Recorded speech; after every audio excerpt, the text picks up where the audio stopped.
Hey, Parkway Hills Youth, thank you for joining us for another installment of our Family Reunion Summer Series. Today, joining us is my friend Erin Hill. Hey, Erin, thanks for being with us Hello. today. Yeah, thanks for having me. Yeah, Erin, start us out. Tell us a little bit about what you do. We're doing this Family Reunion Series, trying to get a better feel for who our neighbor is and who all is in the family of Christ. And this week we're looking at poverty, and that there are a lot of people in the world and a lot of people within the Christian family who don't live the lives that some of us get to live. Yeah. So tell us a little bit about what you do and the education you got to get there. I know we met, of course, through Baylor, through Truett Seminary. Yes.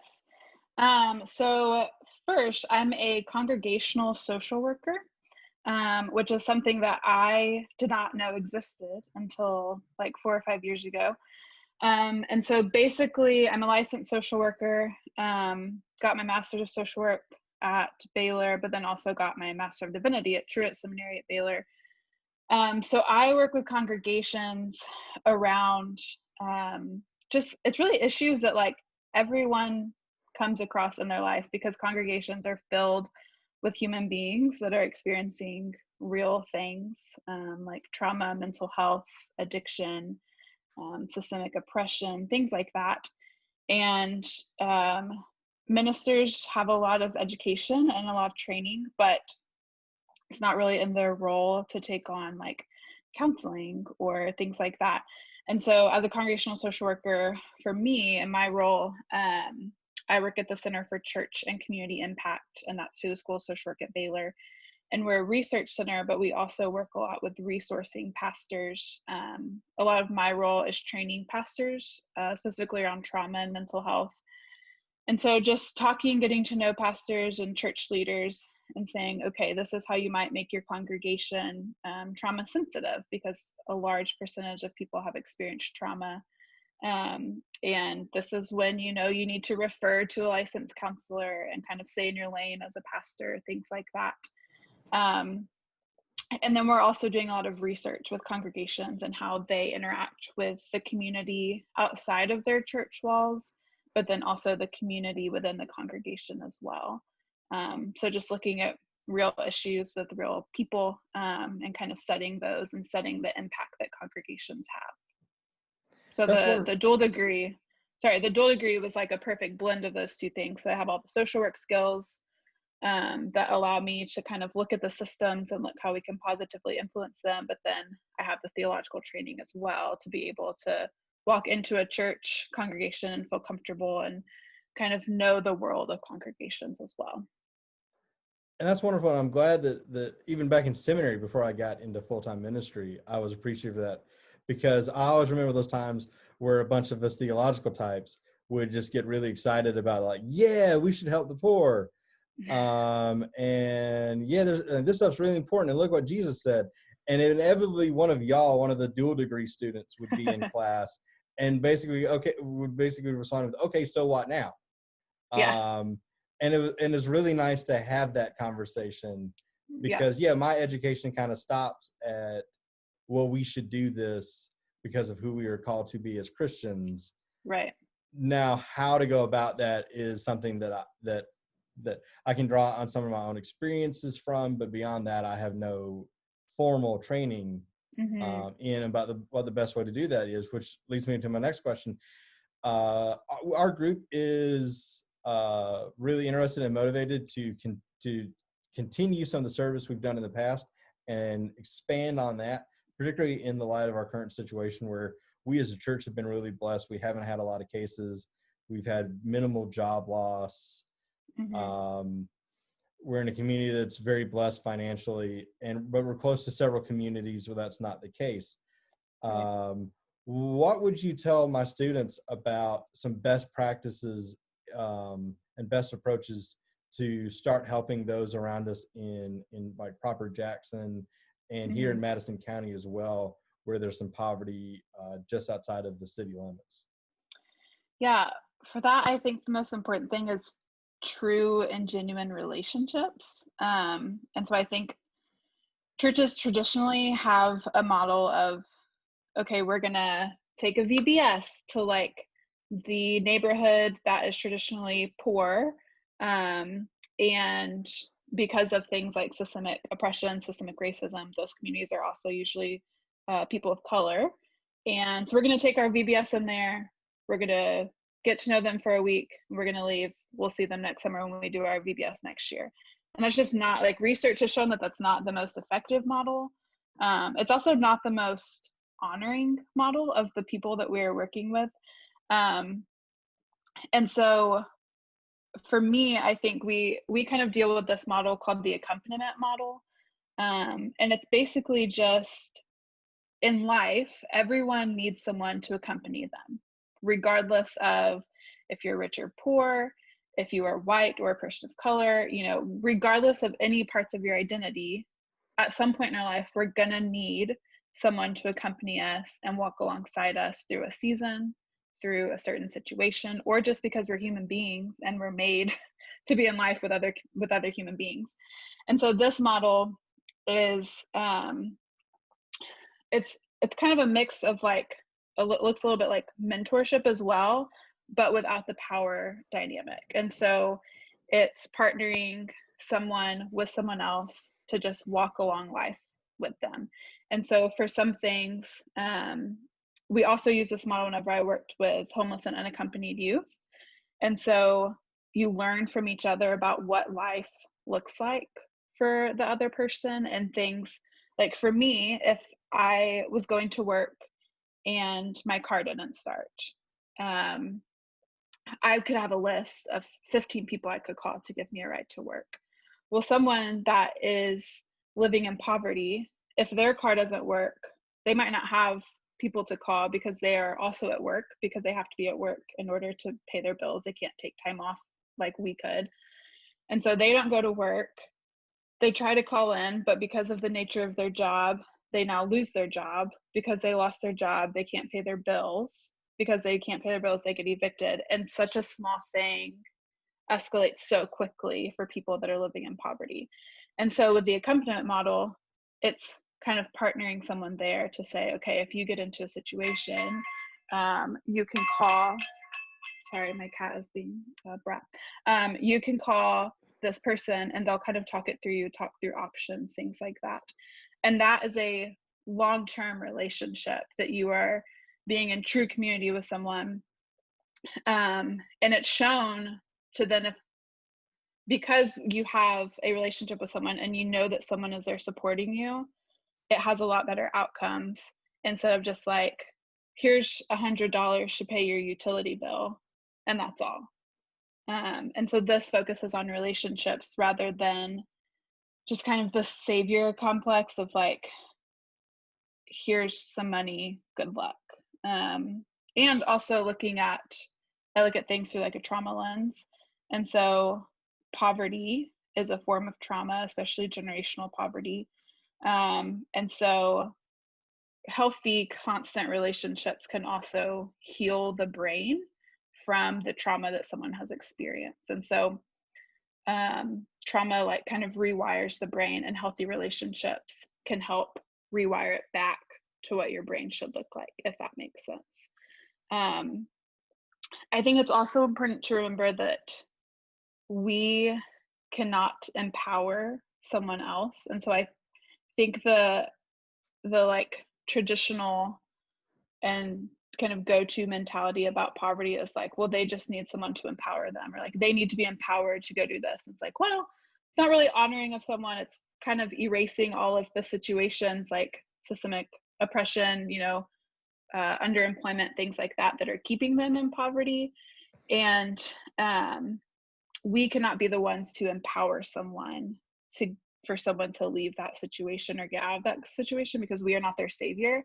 But as a congregation, we can create an environment of empowerment that will help people thrive. And so going back to accompaniment, just creating an environment that says, hey, like, you are worthy as a human being, like you have dignity and honor, and we're going to respect you because you are a human and because you're made in the image of God, regardless of your situation.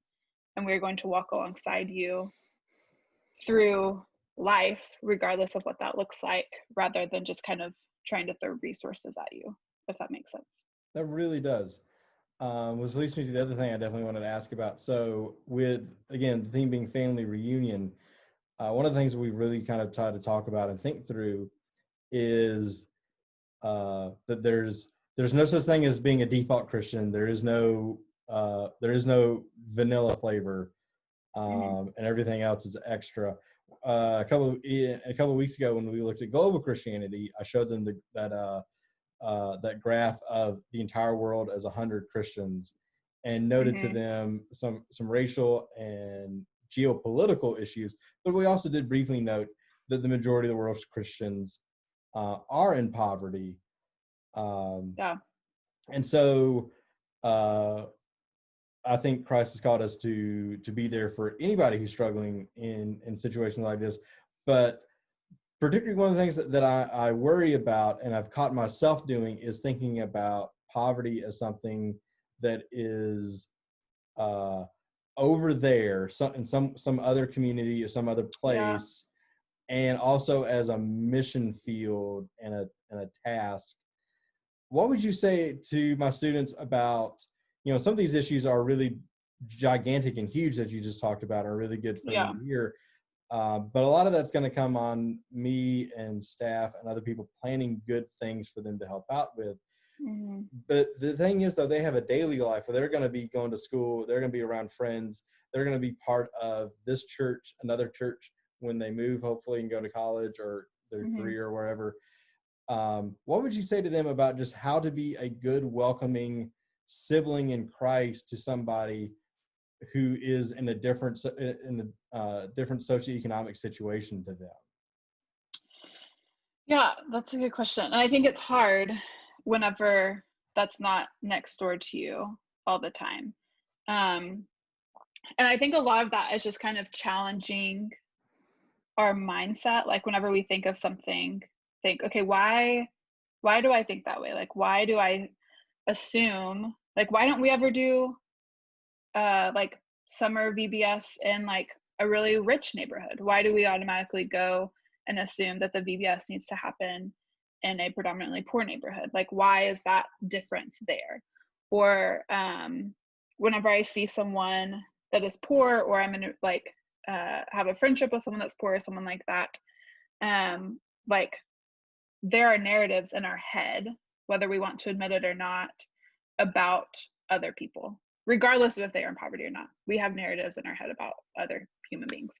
And so challenging those narratives of, okay, whenever I see someone on the street that's living in poverty, what are the first words I think of? And why are they that way? Because there's a lot of people, studies have shown, whenever they say, okay, think of someone that's living in poverty, and what are the words that come to mind? They're words like lazy, or just uneducated, things like that. And from my experience, that's just not true. And so I think that whenever you actually get to know people living in true poverty, you realize that they're some of the strongest people you've ever met. They're some of the most resilient. They have experienced things that I couldn't even imagine experiencing, and yet they're incredibly strong and resilient, and a lot of times have incredible faith because of all of those things that they've experienced. But for some reason we assume, well, they need to have the VBS over there. It's like, I think we could learn a lot from the faith that they have rather than us assuming that we need to be the ones to teach them.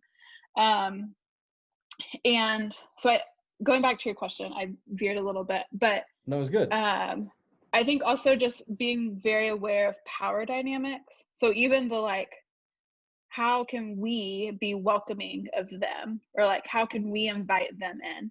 That's still a power dynamic, because we are the ones that get to choose who we're welcoming in, who we're inviting in, who gets a seat at the table, and who gets to talk and do things once they're at the table.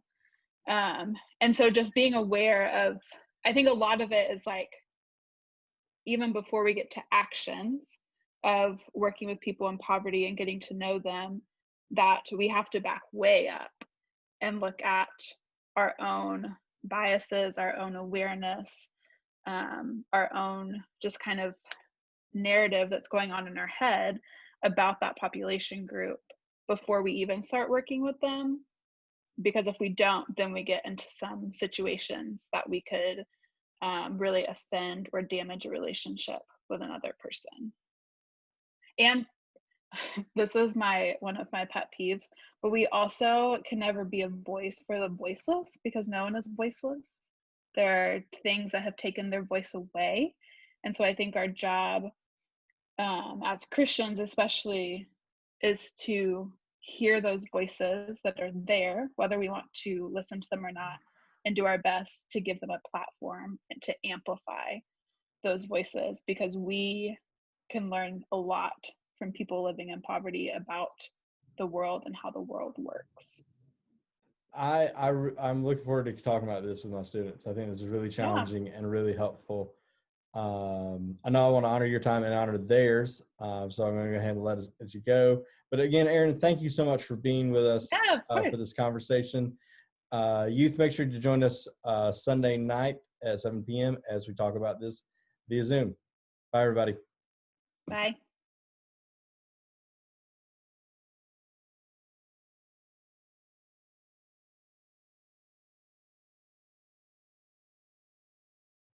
Hey, Parker Eels Youth. Thanks for sticking with us for the second part of our discussion on poverty and how it relates to the church, and as part of our family reunion series. And I have a really special guest this week. I'm here with my brother, Wesley Davidson, who lives out in Austin, Texas, but grew up with me in Alabama. Hey, Wesley. Hey. How's it going? It's going well. We're out here roasting in Austin, but we're doing well. What was the high today? I think it was 105 today. Nah. We're around 105, 106 the past 3 days. So in a normal summer, you would be out in that a lot more through your job. To lead us out, tell my students a little bit about what it is that you do. So in particular, you can see right here with my shirt, Upper 90. I work for Upper 90, which is a positive youth development program that combines soccer with social emotional learning, mindfulness practices, basically helping students in middle school and high school prepare themselves, get set up for success in life beyond soccer. So soccer is kind of our common interest, what we like to do, like to play, but our soccer sessions consist of team circles where we integrate social emotional learning, where we integrate restorative justice practices, which are centuries old practices taken from native tribes about how to forge deeper relationships, about how to prevent problems before they start, in a way. So we're actually more connected as humans, and we're not treating each other as prisoners, or, hey, you've done something bad, let's immediately throw you in jail or put you in ISS suspension. But hey, let's get to the root of the problem. How did what you did, how did it negatively affect someone? And then have their answer of, this is what I feel, and kind of work out problems.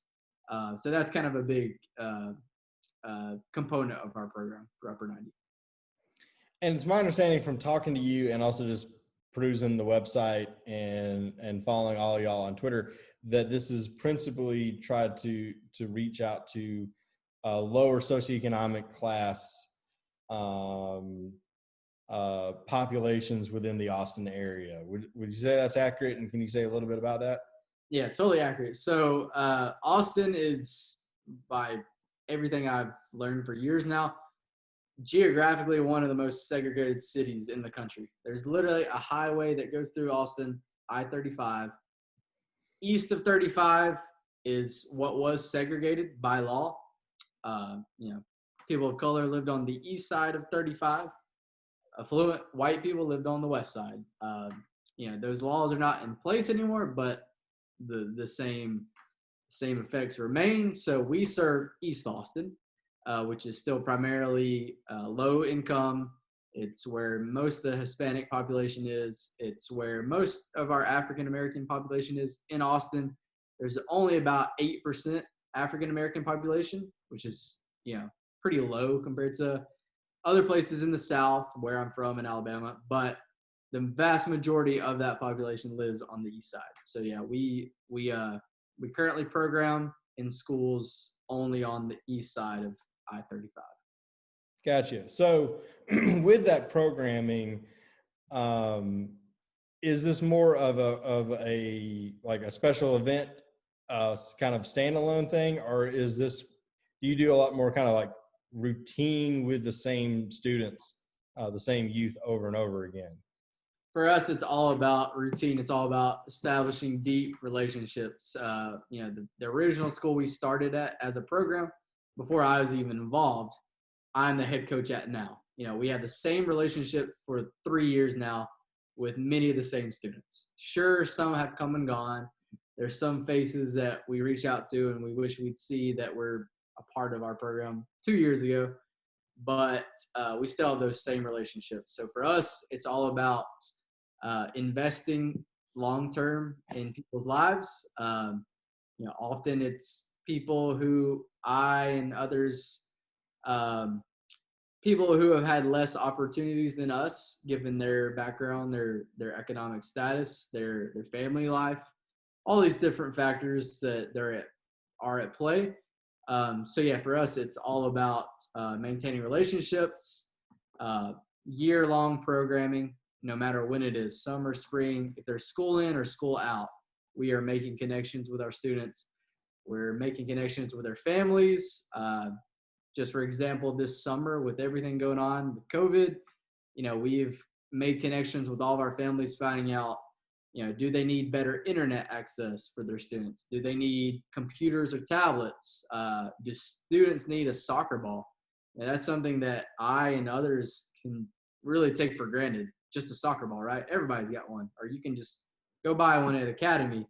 But so many of our students don't even have a soccer ball. So, we delivered soccer balls and energy drinks to some students who needed them. So for us, it's, like I said, just establishing that long-term relationship and showing that we're there for them week after week. And I was really interested in some of the things you said about restorative justice practices and those really heavy conversations, the sort of conversations that you would hope to have, like in my job with ministry. Can you get at those sort of goals without doing relationship building? I'd say no. Yeah, I'd say the relationship has to be there for sure. There has to be trust. There has to be connection. There has to be, to give an example, the vast majority of our students are Hispanic. Vast majority of that is Mexican background.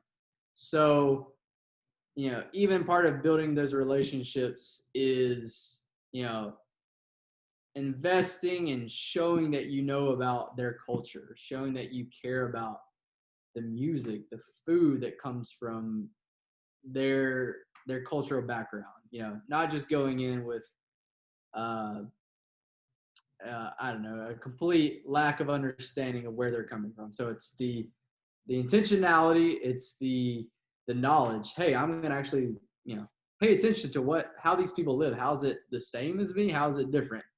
I'd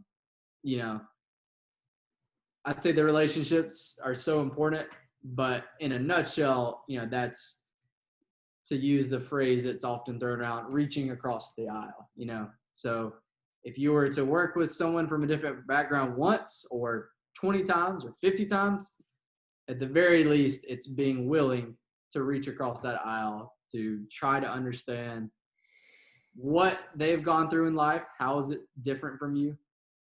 How could it be the same? We're all human. We share way more similarities than we often recognize. So yeah.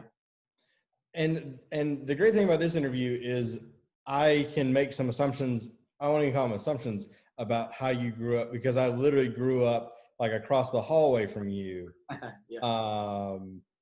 And so like I know a lot talking about those shared experiences. You and I obviously have like a lot of those. Right. And what you're describing is very different than I think the way that you and I kind of grew up thinking about poverty and thinking about how to relate to people in poverty and how to minister to people in poverty. Because you and I grew up with a lot of assumptions about, these very one-off kind of events. Yeah. What was something you kind of had to unlearn and rewire yourself towards in order to do this job that you're doing now? That's a good question. So really, I had to unlearn that idea of, hey, it's not about what I can give them. So the second you take the emphasis off of yourself and what you're bringing to the table and what you can offer, you kind of even the playing field, so to speak, right? So some of these one-off events, it's like, oh wow, these people are so different from me. They live way over there in another country or another side of town. They're so different. They need what I can give them, But oftentimes, what's so important is what you can offer each other, right? We're all human. It's like I'll repeat again. It's more about connecting, and yes, you can serve them on that level after you have established that relationship, after you have gotten kind of over that. I don't know, maybe entitlement is the closest word. Maybe once you humble yourself to think like, hey, maybe I do have some things that I can offer to these people, but that's not where it ends, right? It's not, hey, I show up, bring these people some materials or a message or whatever it might be, and then I've done my part. It's kind of just being, like I said, more humble and acknowledging that by giving to others is kind of saving yourself from thinking that you have it all taken care of. You can supply everything that you need. Man, I like that answer, and I'm really looking forward to talking to my students about that. So speaking of my students,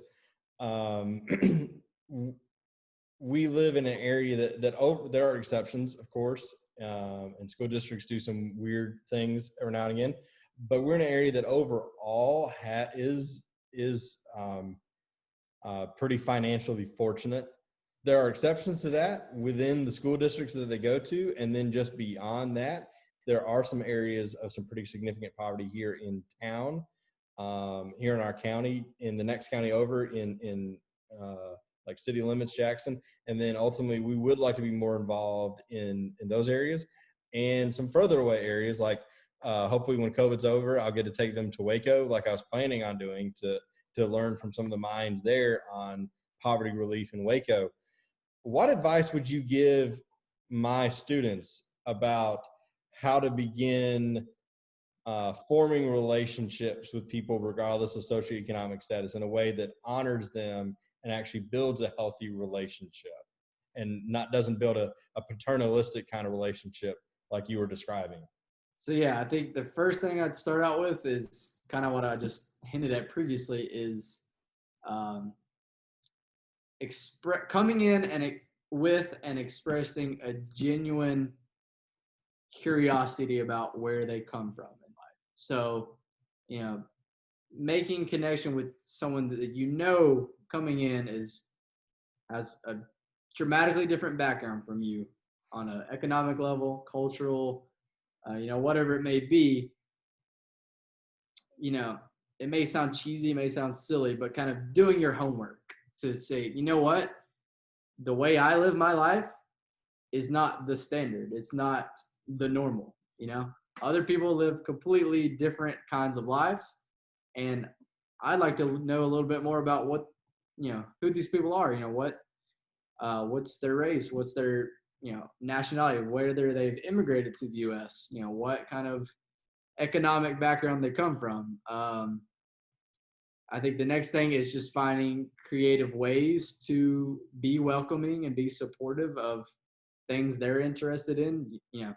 Once you meet somebody from a different background and you find out something that they're passionate about or interested in, your first thought might be like, oh, that's weird. That's not like my club soccer team or baseball team or art group or whatever it may be. But, it's kind of just being more intentional about finding ways to support them in whatever their interest may be, or what makes them what they're passionate about. Could you take that advice a little bit further about like what would you tell a student about how to be a good friend, how to be a good neighbor to somebody in a different socioeconomic class, different socioeconomic status? One of the things we just got done talking about is that even within the Christian family, the majority of Christians around the world make way less than our neighborhood, statistically speaking. So, like, how would you, if you were talking to students, which is your job, how would you tell them to just be good neighbors to people in different economic status? I think what I'd say to that is very related to what we do it as a part of our program with our social emotional learning aspect. Is, in a nutshell, that's, in our program, we put things into our curriculum that are like, hey, someone stole the ball from you. How did that make you feel? Like what did you want to do in retaliation, maybe, or what did you want to do as a result? How does that connect to how you react to things in the classroom or to your parents? So that's really kind of, for me, the stage of connecting on an emotional level. So I guess to answer your question, the advice I'd give to people, to students connecting with others from different backgrounds, is connecting on an emotional level. I think the moment you start to connect on an emotional level is the moment where you can feel more empathy. The fact that you can sympathize with others, empathize, you can share those common human experiences that we all have, sharing meals, enjoying soccer, my favorite sport, whatever it may be. The second you kind of, I guess this is another piece of advice for students, is being vulnerable towards others, sharing your own emotions, sharing how things make you feel or how you reacted to certain things in your life. And the second those admissions, those acknowledgments of how we deal with emotions, the second that's kind of put out there, I think bridges start to form. You can reach across the aisle and say, you know what? Wow, we actually do have a lot more in common than I thought we did. We get mad when this happens. This makes us both happy. We feel frustration at this, whatever it may be. So I think, to sum up what I just said, is connecting on an emotional level, and that opens doors in so many ways.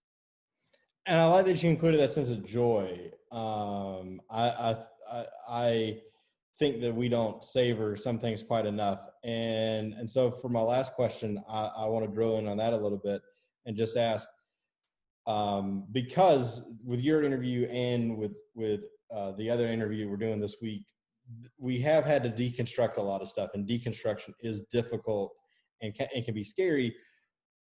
Could you leave my students with a little word of encouragement about the joy of, you've had to do this deconstructive work about your views of poverty to be to do your job well? Can you, just leave us a little thought on how it feels to be like on that deconstructive and reconstructive journey of the joy of getting to connect with people better than you did previously? So, in essence, the rewards, or the benefits of, because like I said, deconstructing. Yeah, you and I have both been through similar enough, like both like our own personal theological, our own theological walks in church, and our studies. You and I hold the same undergrad degree. Deconstruction and altering beliefs that you've had for a while is extremely painful and difficult, and terrifying. Oh yeah. And you and I have both worked on that a lot in our lives. What's it, you're not obviously not done. I'm your older brother, and I'm not going to sit here and tell you you're perfect. I will absolutely not do that. I'm principle alone. But you have come a long way. What does it feel like to be in that journey where you are relating to people in the way that you're describing now? What's it like compared to how you used to feel about these things? Yeah, I think once again, it's a two-way street. It's once you kind of embark on the journey of deconstructing what you've known, what you think is normal, the people that you surround yourselves with, first and foremost, I think your life just becomes a lot fuller. I mean, you're exposed to more cultural experiences. You're exposed to more walks of life that you really weren't aware of. You're exposed to more facets of the human experience that you really just didn't know existed, in a way. Um, and I think at the same time, you get a better awareness of what you can give the world.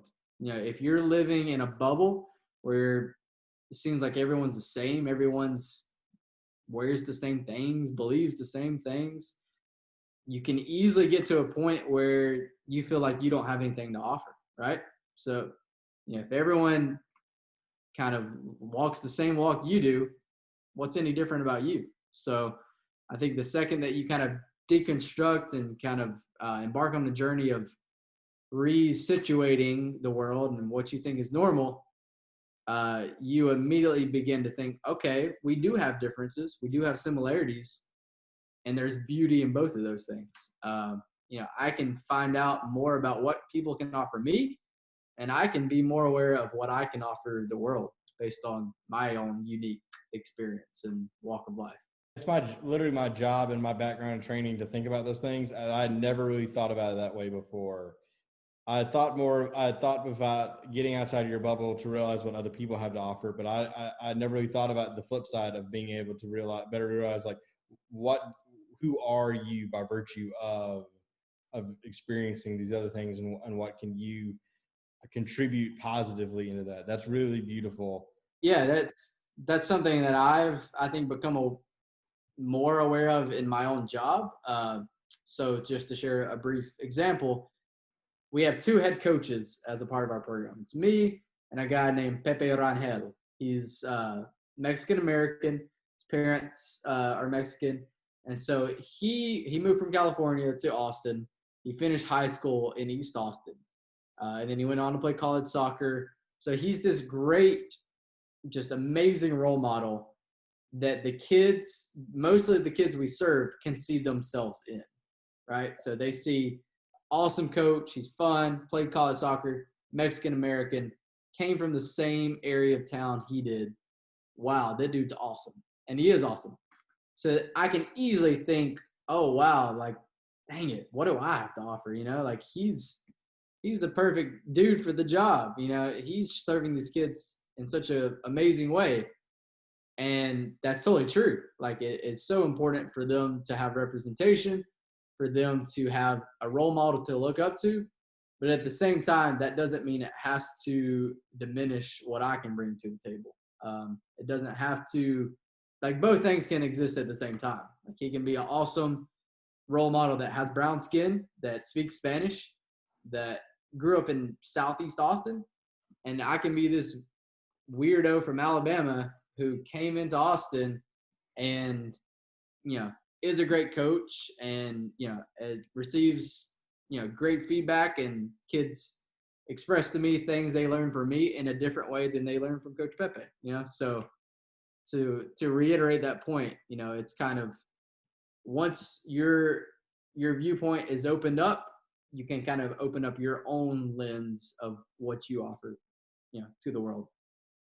I like that. That's really beautiful. And hopefully we have something to offer this week. We are doing our youth-led worship this week, and we've been working on some poverty aid that we can do as a youth group. But hopefully as we do that, we'll keep your words in mind, Wesley. That was really thoughtful, and I thank you for your time.